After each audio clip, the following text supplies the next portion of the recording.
Subscribe to Mufti Akmal Mujahid online and press the bell icon for more videos. السلام علیکم ورحمۃ اللہ وبرکاتہ۔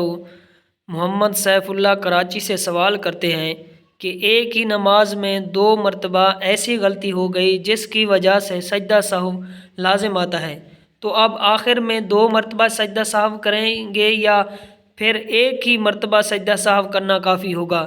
اس بارے میں رہنمائی فرمائیں۔ تو محمد سیف اللہ نے نماز کے بارے میں ایک انتہائی اہم سوال پوچھا ہے۔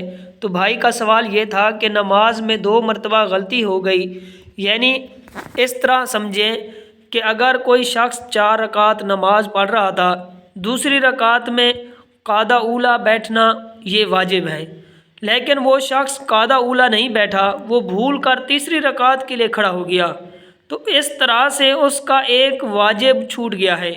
یہ ایک ایسی غلطی ہے جس کی وجہ سے اس کے اوپر سجدہ سہو لازم آیا، اور پھر تیسری رکعت میں بھول کر قاعدہ کے لیے بیٹھ گیا، یعنی تیسری رکعت کے بعد چوتھی رکعت کے لیے کھڑا ہونا تھا، لیکن وہ چوتھی رکعت کے لیے کھڑا نہ ہوا، بیٹھ گیا، اور تو چوتھی رکعت کے لیے کھڑا ہونا یہ واجب تھا، لیکن یہ بھول کر بیٹھ گیا، تو اس طرح سے اس سے دوسرا واجب بھی چھوٹ گیا۔ تو اب اس طرح سے اس نے 2 واجب چھوڑ دیے ہیں، اس کے 2 واجب ترک ہو گئے ہیں، تو اس طرح اس پر 2 سجدے سہو لازم آ گئے۔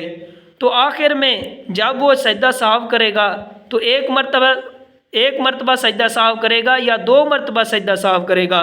تو اس کا جواب سماعت فرمائیں کہ نماز میں اگر 1 واجب رہ جائے یا 10 واجب رہ جائے تو سجدہ سہو جو ہم کریں گے 1 مرتبہ ہی کریں گے، کہ 1 مرتبہ سجدہ سہو کرنے سے وہ واجب جو ہیں وہ پورے ہو جاتے ہیں۔ امید کرتا ہوں کہ یہ مسئلہ آپ کو سمجھ آ گیا ہوگا۔ اللہ تعالیٰ آپ کو تمام جہانوں کی بھلائیاں عطا فرمائے۔